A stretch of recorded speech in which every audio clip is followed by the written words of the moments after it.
তোরাকে ধাক্কা দিয়ে ফেলে দিয়ে চলে গেল আহান।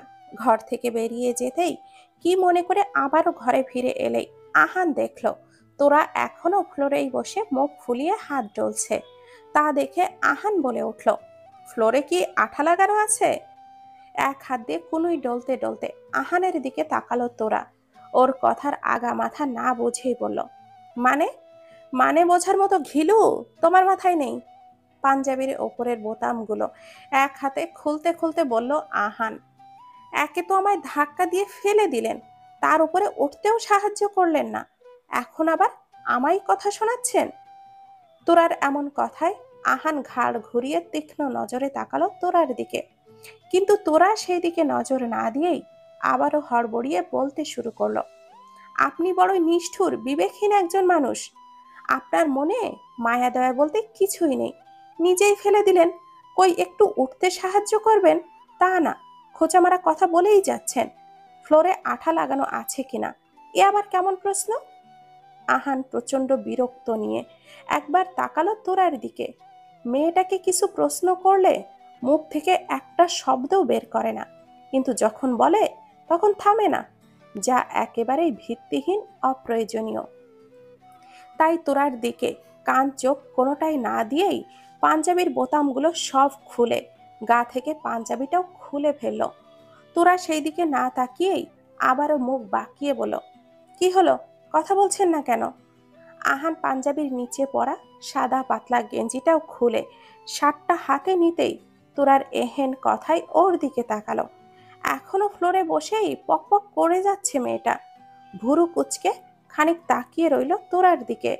হাতের শার্টটা খাটের ওপরে রেখে এগিয়ে গেল তোরার দিকে। ওর সামনে হাঁটু গেড়ে বসলেই তোরা হতভম্ব দৃষ্টিতে তাকালো। হুট করেই শির দ্বারা বেয়ে শীতল স্রোত বয়ে গেল তোরার। এইভাবে খালি গায়ে আহান এসে ওর এতটা কাছে বসবে ও এমনটাও আশা করেনি। চোখ দুটো বড় বড় করে চেয়ে থাকলে আহান তোরার দিকে হাত বাড়ালেই ভয়ে পিছিয়ে গেল তোরা। এই লোকের ভাবসাব কিছুই বুঝতে পারছে না তোরা। এমন কেন করছে লোকটা? তোরাকে ভয়ে পিছিয়ে যেতে দেখে আহান মৃদু হেসে এগিয়ে এলো ওর দিকে।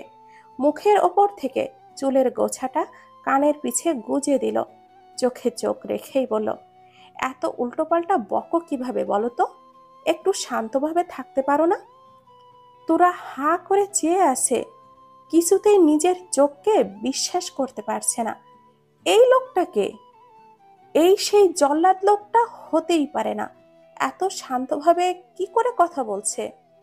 রসগোল্লার মতো চোখ করে পিটপিট করে তাকিয়ে রইল তোরা। আহানের চোখে কোনো রকম বিরক্তির ছাপ নেই, হাসি মুখে চেয়ে আছে তোরার দিকে। তোরা শুকনো ঢোক গিলে বলল, আপনি ঠিক আছেন তো? হ্যাঁ একদম, আমার আবার কি হবে, স্বাভাবিকভাবেই উত্তর দিল আহান। তোরার এবার নিজেকে পাগল পাগল মনে হচ্ছে। কথায় কথায় হম্বিতম্বি করা লোকটার এমন সুলভ স্বভাব কিছুতেই হজম হচ্ছে না ওর। আপনি ঠিক আছেন তো? ভূতে টুতে ধরলো না তো আপনায়? এত ভালো করে কথা কিভাবে? পুরোটা বলার আগেই আহান তোরার মুখটা চেপে ধরল। তোরা চোখটা বড় বড় করে কিছু বলার আগেই ওকে টেনে তুলল আহান। তোরা আহানের হাত ছাড়িয়ে নিতে চাইলেই আহান আরো শক্ত করে চেপে ধরে ওর কানের কাছে মুখ এনে ফিসফিসিয়ে ধমকে বলল, চুপ, একদম চুপ, বাইরে ফুপি দাঁড়িয়ে আছে, একটু গন্ডগোল করেছো তো আজ তোমার খবর আছে। আহানের কথা শুনেই ঘাড় ঘুরিয়ে দরজার দিকে তাকালেই দেখতে পেল দরজার পর্দার আড়ালে মিনু ফুপির শাড়ির একটা অংশ দেখা যাচ্ছে। তোরা নিজেকে সামলে চুপ করেই দাঁড়িয়ে রইল। বেশ কিছুক্ষণ দাঁড়িয়ে থেকে ফুপু সরে যেতেই আহান তোরাকে ছেড়ে সরে দাঁড়ালো। তখন দরজার বাইরের দিকে নজর যেতেই ফুপুকে লক্ষ্য করেছিল আহান। ফুপুকে তার হাড়ে হাড়ে চেনা। তাদের ওপরে যে জহুরির নজর ফেলেছে সেটা খুব ভালো করে বুঝতে পারছে আহান। আর ফুপু যদি সত্যিটা জানে তাহলে বাড়ি শুদ্ধ লোক নিয়ে ঝামেলা শুরু করবে, যা আহান একেবারেই চায় না। চুপচাপ সরে গিয়ে খাটের ওপর থেকে হালকা ল্যাভেন্ডার রঙের শার্টটা তুলে নিয়ে গায়ে জড়ালো। তোরা এক কোণে মাথা নিচু করে দাঁড়িয়ে আছে। ভীষণ লজ্জা লাগছে তার। একে তো লোকটা খালি গায়ে, তার উপরে এভাবে কাছে এসে ভাবতেই তোরার গাল নাকের পাটা লজ্জায় লাল হয়ে গেল। ভীষণ অপ্রীতিকর পরিস্থিতিতে পড়ল সে। এভাবে সঙ্গের মতো দাঁড়িয়ে আছো কেন তুমি? গমগমে গলার স্বর শুনে তোরার লজ্জা এক মুহূর্তেই যেন উবে গেল। লোকটা আচ্ছা বজ্জাত তো, সবসময় এমন ধমকাধমকি করাই লাগে। চোখে মুখে বিরক্ত নিয়েই ঠায় দাঁড়িয়ে রইল তোরা। তোমার ভাবাভাবি শেষ হলে সরে দাঁড়াও স্টুপিড। তোরা সরে দাঁড়ালেই আহান বেড সাইড টেবিল থেকে ঘড়িটা নিয়ে বেরিয়ে গেল। তোরা চুপচাপ তাকিয়েই রইল। এই লোকটা এমন কেন? তোরা তার জীবনে এমন রসকসহীন কাঠখোট্টা লোক আর একটাও দেখেনি। আহ বউ, তোমার হাতের বেশ গুণ আছে। আমার মাথা ব্যথা একেবারেই উড়ে গেছে যেন। দোয়া করে দেই স্বামীর আদর সোহাগে ভরে থাকো। মিনুর কথায় প্রথমে খুশি হলেও শেষের কথায় মুখটা একেবারে ফেটে যাওয়া বেলুনের মতো চুপসে গেল তোরার। সন্ধ্যাবেলায় মিনু ফুপু তোরাকে ডেকে বসার ঘরে নিয়ে যায়। হাতে এক বাটি তেল ধরিয়ে দিয়ে তার মাথায় মালিশ করে দিতে বলে। বিকাল থেকেই তার মাথাটা ধরেছিল। তখন তোরাকে এই জন্যই ডাকতে গিয়ে আহানকে সাথে দেখে ফেরত এসেছিল। আহান বেরোতেই তোরাকে ডেকে নিয়ে আসে। তোরার মুখটা এমন চুপসানো দেখে মিনু ফুপু বলে ওঠে, কি ব্যাপার বউ, আমার দোয়া পছন্দ হলো না বুঝি? তোরা কোনো রকম হেসে বলল, আরে না না, তেমন কিছু না। এদিকে আসো তো, বসো, আমার পাশে বসো। তোরা গিয়ে বসলো মিনুর পাশে। মিনু তোরার মুখে হাত দিয়ে বলল, দেখি মুখটা এমন চুপসে গেল কেন বউ? আমার বাবুটা কি তোমায় আদর সোহাগ করে না? মিনুর কথায় তোরার লজ্জায় ঘাড় যেন আরো নামিয়ে নিল। ভীষণ অপ্রস্তুত লাগছে তার। এসব কি বলছেন ফুপু? আদর? আর ভাবতে পারল না তোরা। ওই বজ্জাত লোকটার কথা মনে পড়লেই শুধু ধমকানির কথাই মাথায় আসে। শোনো বউ, তোমরা আজকালকার মেয়েরা শুধু পড়াশোনা আর নিজেদের নিয়েই ব্যস্ত থাকো। এমনটা করলে কিন্তু মোটেও হবে না। তুমি সময় দিলে, কাছে কাছে থাকলে, তবেই তো প্রেম আরো গভীর হবে। তোরা চোখ দুটো ছানা বড়া করে চেয়ে রইল। হিয়া মাবুদ, এসব কি শুনতে হচ্ছে তাকে? ফুপুকে কি করে বোঝাবে? মানে ফুপু আম্মা, আপনি যেমনটা ভাবছেন তেমনটা না। তুমি চুপ করো। তেমনটা না তো কি? সব সময় তো দেখি এদিকে ওদিকে থাকো। হয় রাইমার সাথে গল্প করো, না হয়তো ঘুরঘুর করে বেড়াও। এসব কিন্তু মোটেও ভালো কথা নয়। তাহলে কি করব ফুপু আম্মা? মিনুর কথার প্রেক্ষিতে বোকা বোকা মুখ করে জিজ্ঞাসা করল তোরা। কাছে কাছে থাকবে বাবুর। ও বাসায় থাকলে যেন তোমায় এদিকে ওদিকে ঘুরঘুর করতে না দেখি। তোমাদের বিয়েটাও তো হঠকারিতায় হয়েছে। ভালোবাসা বাড়াতে তো কাছে কাছে থাকতে হবে। ওর কি দরকার, কখন কি লাগবে, এসব খেয়াল করবে। বুঝেছো মেয়ে? ফুপির এমন ভারী ভারী কথার কোনো মাথা মুন্ডু বুঝলো না তোরা। চুপচাপ মাথা নাড়ালো। কি ব্যাপার, ফুপুকে পেয়ে আমায় ভুলে গেছিস তোরা? সেই সন্ধ্যা থেকে তোকে পাওয়াই যাচ্ছে না। রাইমা নেমে এসে ফুপুর পাশে বসে বলল কথাগুলো। আর এই যে তুমি সবসময় ভাইয়ের বউকে নিজের সাথে ধরে বেঁধে রাখলে হবে? ওদেরও তো একে অপরকে সময় দেওয়া উচিত। মিনুর কথায় রাইমা খানিকটা অপ্রস্তুত হয়ে গেল। তোরার দিকে তাকিয়ে দেখল সে আপাতত বিব্রত বোধ নিয়ে শাড়ির আঁচলে আঙ্গুল পেঁচাচ্ছে। বেশ অবুঝের মতো করেই বলল, মানে? ও বাবা, মানে আবার কি? এই যে এই মেয়েটা তো সারাদিনই তোমার সাথেই ঘুরঘুর করে। আমার বাবুর দেখাশোনা করবে কে? হ্যাঁ, স্বামী স্ত্রীর মতো তো কোনো ভাবসাব দেখলামই না এদের মধ্যে। ফুপুর কথা শুনে রাইমা কি বলবে ভেবে পায় না। ফুপু তো আর জানে না তার গুণধর ভাই বিয়েটাকেই মানে না, আবার ভাবসাব। না মানে সেরকম কিছুই না ফুপু। আসলে তোরা তো আমার ছোট বোনই, আর আমারও গল্প করার লোক নেই এই বাড়িতে। তাই আমার সাথেই, তাই বলে ননদিনীর সাথে থাকলেই হবে? আর তোমারও তো খবর পায় না কিছু। সেই তোমার বিমানের তো আর খোঁজ খবর নেই। বিলেতে গিয়ে কি পালিয়েছে নাকি? ফুপুর কথা শুনে এইবার রাইমার মুখেও লাজের আভাস দেখা গেল। মাথাটা নিচু করেই আলতো স্বরে বলল, বিমান না ফুপু, ইমান। হ্যাঁ হ্যাঁ তাই, সেই কবে শুনলাম আংটি পরিয়ে রাখলো। বছর তো কয়েক পেরিয়ে গেল, সে আসবে কবে? আর বিয়ে শাদী কবে করবে? এই তো আর কয়েকদিন আপা। আপনাকে বলবো বলবো করে বলাই হয়নি। ইমানের বাবা ফোন করেছিল, তারা এ মাসের শেষের দিকে আসতে চায় বিয়ের দিন তারিখ ঠিক করতে। চায়ের ট্রেটা টি টেবিলের ওপরে রেখে বলল রুবি খাতুন। নিজেও বসলেন সামনের চেয়ারটাতে, হাস্যোজ্জ্বল চেহারায়। আবারও বললেন, ইমান এ মাসের মধ্যেই দেশে ফিরবে। ওরা আর দেরি করতে চায় না, বিয়েটা খুব জলদি সেরে ফেলতে চায়। বাহ, খুব ভালো কথা। সময়ও তো কম হলো না, বছর দুয়েক আগেই তো আংটি বদল হলো। এবার বিয়েটাও হওয়া উচিত। ছোট ভাইয়ের বউ এসে গেল, অথচ এখনো বড় বোনের বিয়েই হলো না। এটা তো ভালো দেখায় না। বলেই রুবি খাতুনের সাথে আরো 7-5 নিয়ে কথাবার্তা শুরু করলো মিনু। বিষয় হলো রাইমার বিয়ে। রাইমার বিয়ে ঠিক হয়েছে তারই পছন্দের ছেলের সাথে। ভার্সিটি থেকেই ওদের প্রেমের সম্পর্ক ছিল।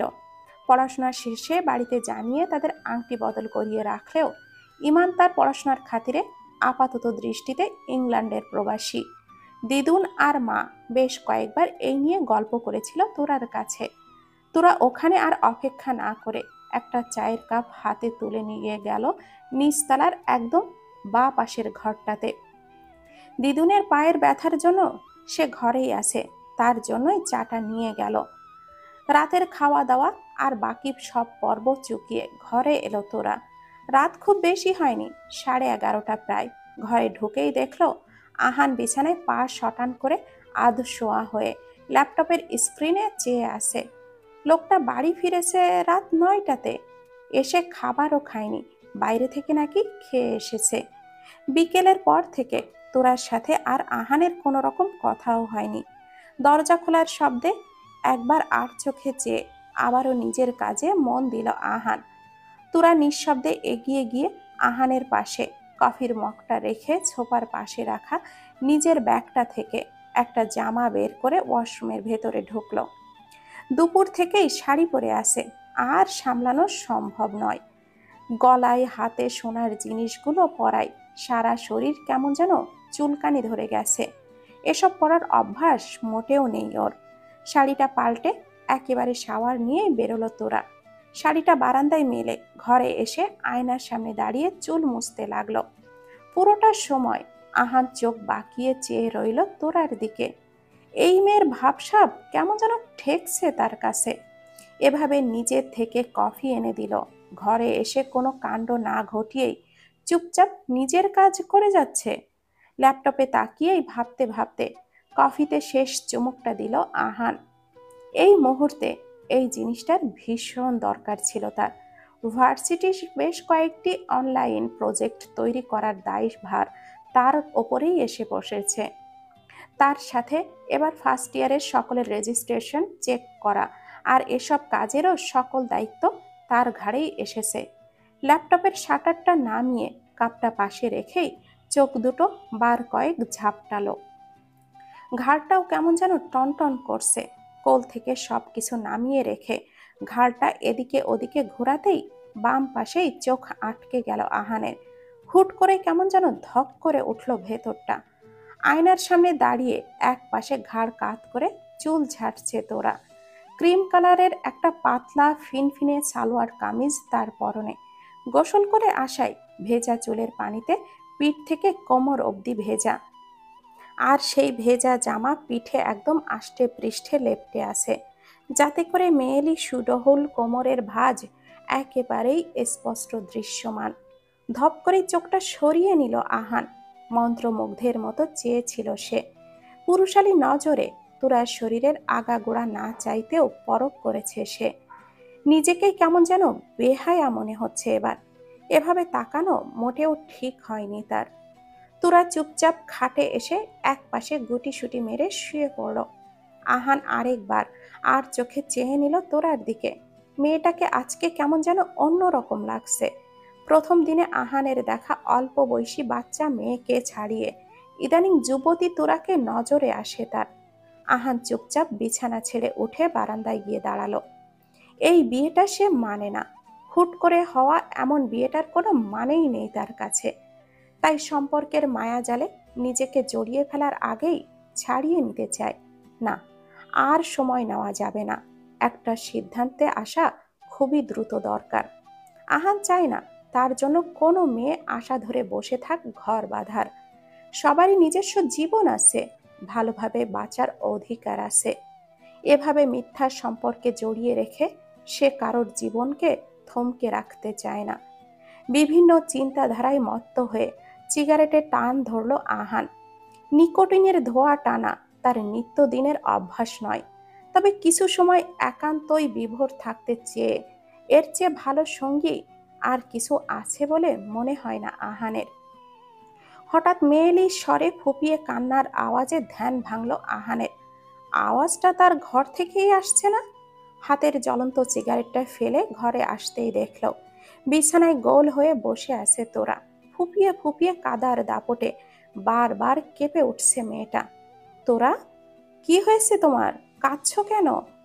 আহান ছুটে গিয়ে তোরার পাশে বসে বলে। তোরা রীতিমতো ছটফট করছে। আহান হাত বাড়িয়ে বেড সাইডের ল্যাম্পটা জ্বেলে দিল। লাইটের আলোতে তোরার ভেজা ভেজা চোখ মুখ প্রথমে কুঁচকে নিলেও আহানকে দেখে আবারও কেঁদে বলে, আমার বাবা, আমার বাবা। আহান আরেকটু এগিয়ে যায় তোরার দিকে, ওর হাত ধরে বলো, কি হয়েছে তোরা? আমায় বলো, কি হয়েছে? কোথায় তোমার বাবা?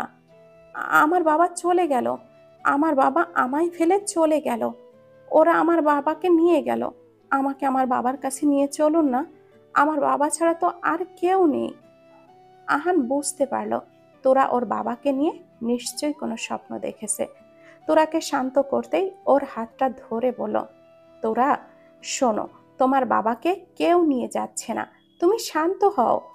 আহানের কোনো কথারই তোরার কানে যাচ্ছে না। ও পাগলের মতো এদিকে ওদিকে ঘুরে বিড়বিড় করছে।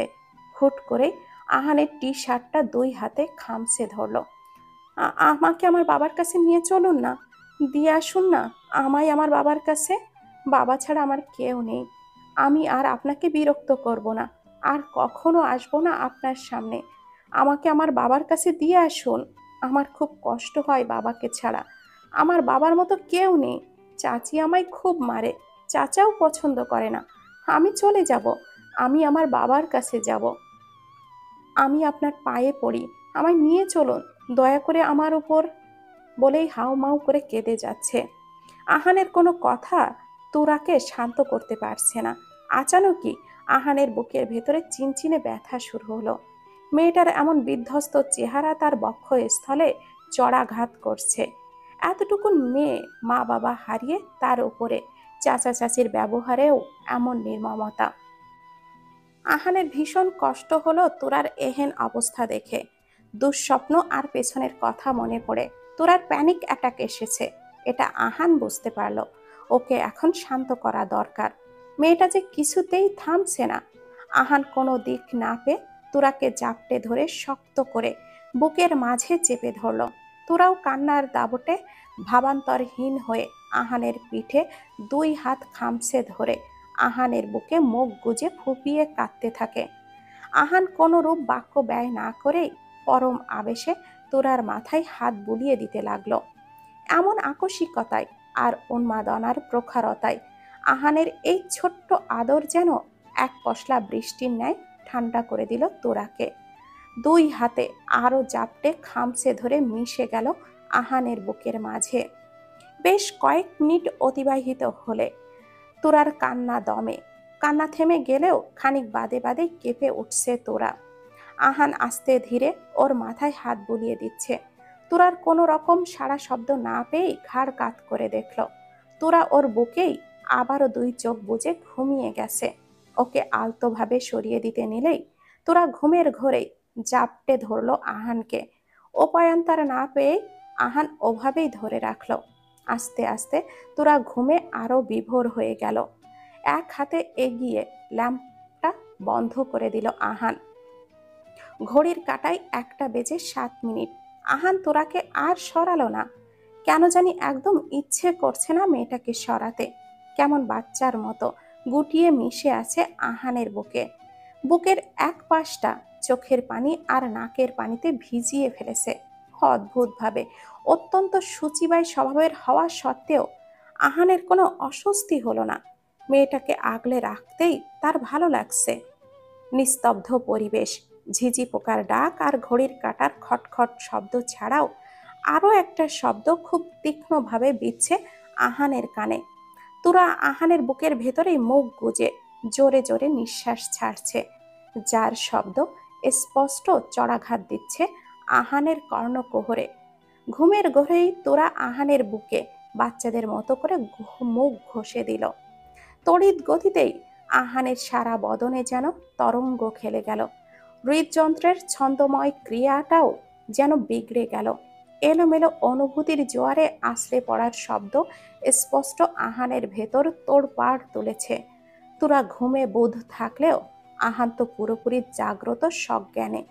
পুরুষালী মনের নিঃশ্বাস প্রশ্বাসের প্রচণ্ড বেগের আন্দোলন আহানকে প্রচুর অস্থির করে তুলেছে। তবুও তোরার দুই হাতের জাপটে ধরা হাতটুকু আগলা করল না। ঘুমন্ত তোরার মুখটা অদ্ভুত নিষ্পাপ লাগছে আহানের কাছে, যেন হুট করেই ভীষণ স্নিগ্ধতা ঢেলে পড়ল মেয়েটির মুখ জুড়ে। সকালের রোদ চোখে মুখে উপচে পড়তেই ঘুমন্ত অবস্থায় চোখ মুখ কুচকে এলো।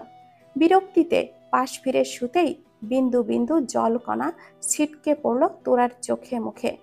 প্রচণ্ড বিরক্ত নিয়ে চোখ খুলতেই তোরার চোখ রসগোল্লার মতো হয়ে গেল। পরপর 3 বার পলক ঝাপটে আবারও তাকালো। না, স্বপ্ন না, ঠিকই দেখছে সে। তোরার ঠিক সামনেই আহান ওর দিকে পিট করে কিছু একটা খুঁজছে। ওপরের কালো রঙের শার্ট পরা থাকলেও নিচে একটা তোয়ালে ছাড়া আর কিছুই নেই। পুরুষালী লোমশ পা পানিতে ভেজা, চুলের আগা থেকে পানি টপকে পড়ছে, সারা গায়ে বিন্দু বিন্দু পানির কণা জমে আছে। সদ্য গোসল করে বেরিয়েছে আহান, এদিকে ওদিকে ঘুরে কিছু একটা খুঁজছে আর এক হাত দিয়ে চুলের পানি ঝাড়ছে। তোরা মন্ত্রমুগ্ধের মতো হাঁ করে চেয়ে আছে আহানের দিকে।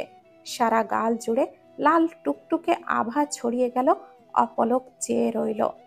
ড্রেসিং টেবিলের সামনে এসে চুল আঁচড়ানোর সময় একবার ঘাড় ঘুরিয়ে তোরার দিকে তাকিয়ে আবারও তীক্ষ্ণ চোখ জোড়া সরিয়ে নিল। নিজ কাজে মনোযোগ দিল আহান। কিছুক্ষণ আহানের সামনে দাঁড়িয়ে আবারও আলমারির সামনে গিয়ে তোলপাড় শুরু করলো। তোরা ভুরু কুচকে এলো এবার। সমস্যা কি এই লোকের? সকালবেলা করে এমন তাণ্ডব শুরু করলো কেন? আশেপাশে চোখ বুলিয়ে দেখলো সারা ঘরে জামা কাপড় ছড়িয়ে ছিটিয়ে রেখেছে। তার ব্যাগের দিকে চোখ যেতেই দেখলো ব্যাগের ভেতরে জামাগুলো লন্ডভন্ড করে এদিকে ওদিকে ফেলেছে। এবার তোরার বেশ মেজাজ খারাপ হয়ে গেল। সমস্যা কি এই লোকের? কালকেও তার জামাগুলোর যা তা করে ছড়িয়ে ছিটিয়েছে, এবার তো আলমারিতেও রাখেনি। তাও এভাবে ছিটিয়ে রাখার কোনো মানে হয়? আহানের দিকে ফিরে তোরা কিছু বলতে নিবে, তার আগেই আহান ওর দিকে ঘুরে দাঁড়ায়, যার ফলে দুজনের চোখাচোখি হয়ে গেল। কি সমস্যা? হাত দুটো কোমরে রেখে এক ভুরু উঁচিয়ে প্রশ্ন করলো আহান। আপনার কি সমস্যা?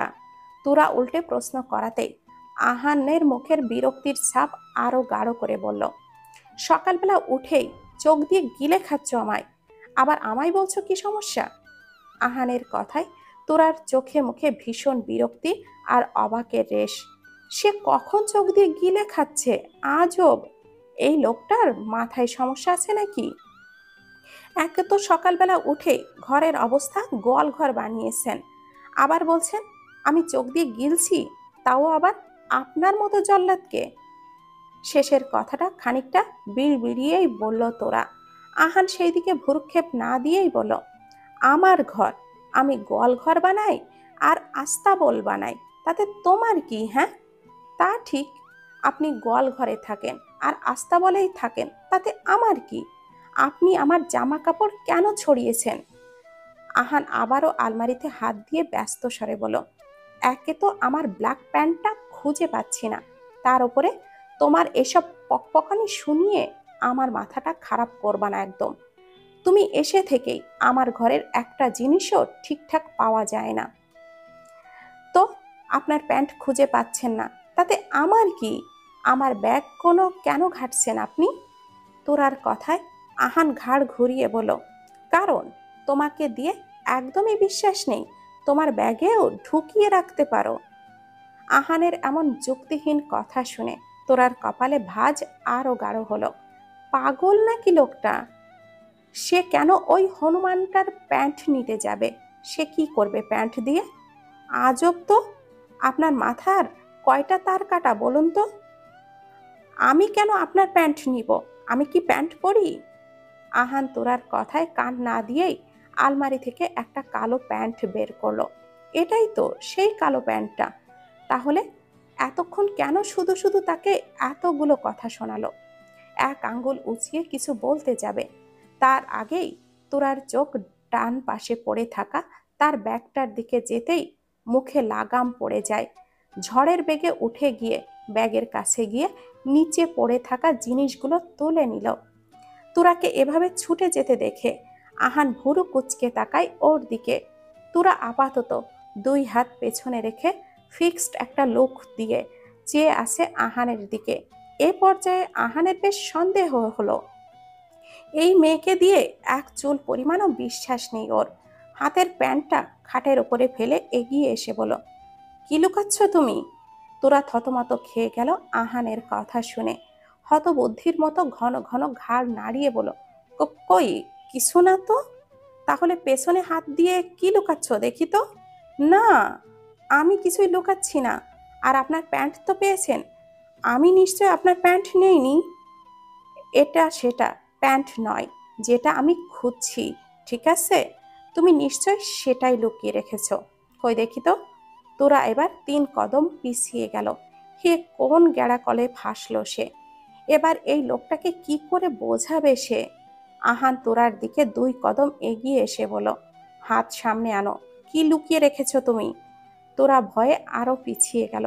পেছাতে পেছাতে একদম দেওয়ালের সাথে মিশে গেল। আহান একদম তোরার কাছ ঘেঁষে এসে দাঁড়ালো। লাস্ট বারের মতো বলছি, কি লুকাচ্ছ দেখাও। কিছুই লুকাচ্ছি না, আপনি সরে যান। দেখাবে না? না, ভয়ে মিনমিনিয়ে বলল তোরা। আহান এবার এক টান দিয়ে তোরাকে সরিয়ে এনে ওর হাতটা সামনে এনে ধরতেই বাকরুদ্ধ হয়ে গেল। তোরা লজ্জায় ঘাড় নামিয়ে রেখেছে। আহান একবার তোরার দিকে তাকাচ্ছে তো একবার হাতের দিকে। খপ করে হাতটা ছেড়ে অন্যদিকে ঘুরে দাঁড়ালো।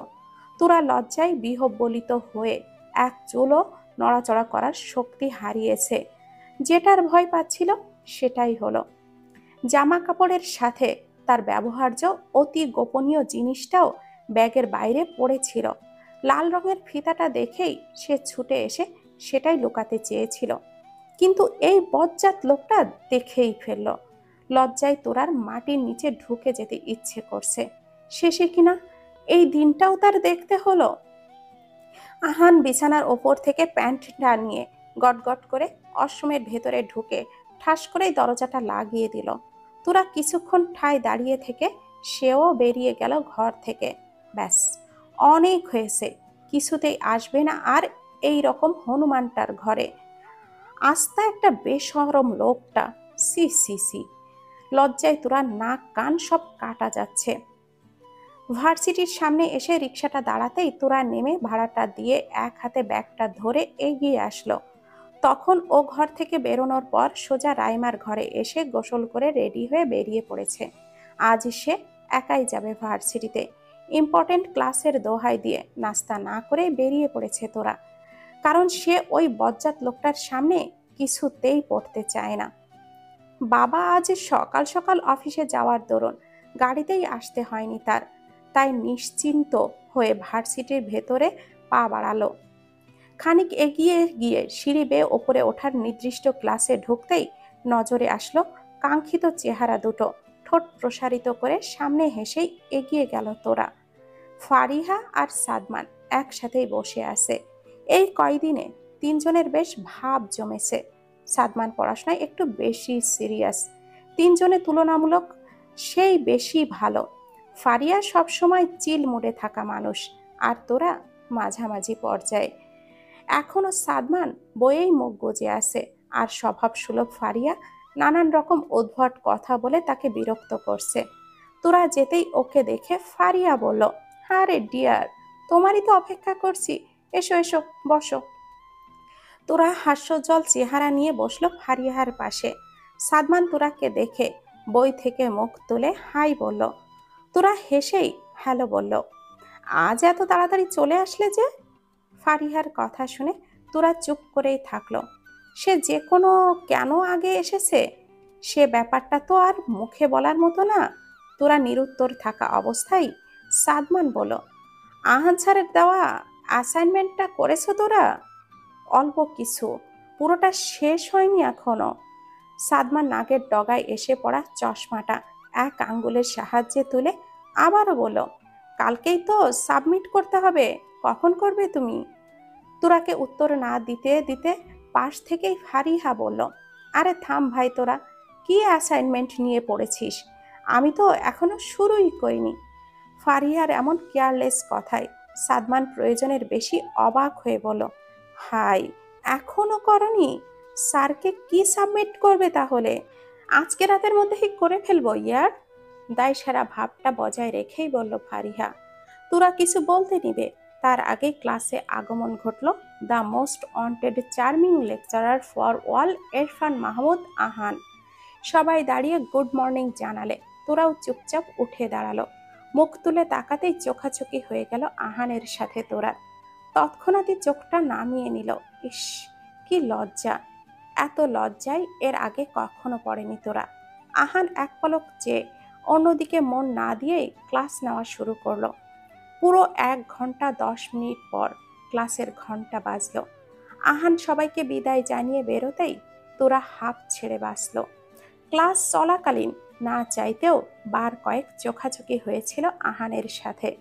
লোকটার চেহারা দেখলেই তোরার এখন পাতালে চলে যেতে ইচ্ছে করছে। এরপর আরো দুটো ক্লাস করে ব্রেক টাইমে আসতেই ফারিহা আর তোরা নিচে নেমে এলো ক্লাস থেকে। সাদমান গেছে ডিপার্টমেন্টের হেড মানে আহানের কাছে তার স্টাডি রিলেটেড কিছু প্রশ্ন নিয়ে। ফারিহার ক্ষুধা লাগায় সে নিচে নেমে এসেছে তোরাকে নিয়ে ক্যান্টিনের উদ্দেশ্যে। তোরাকে খাবার আনতে দিয়ে ফারিহা গিয়ে বসলো ক্যাম্পাস ফিল্ডে। তোরা ক্যান্টিন থেকে স্যান্ডউইচ, জুস আর সসের প্যাকেট নিয়ে বেরোতে নিলেই আচানকই কারোর সাথে ধাক্কা লাগায়। হাতের ট্রেটা ফসকে গিয়ে পড়ল আগন্তুকের পায়ে। ঘটনার আকস্মিকতায় তোরা হতভম্ব হয়ে সামনে তাকাতেই দেখল সাদা শুভ্র শার্টের একদম মাঝ বরাবর বুকের বড় একটা জায়গা জুড়ে সস লেগে ভীষণ বাজেভাবে দাগ হয়ে গেছে। ভীষণ অপ্রস্তুত আর আতঙ্কিত চেহারা, মাথাটা সামান্য উঁচু করে তাকাতেই চক্ষু গোচর হলো একদম অনাকাঙ্ক্ষিত শ্যামরঙা মুখখানা। তোরা হতবাক হয়ে মিনমিনে বলল, মাহিদ স্যার।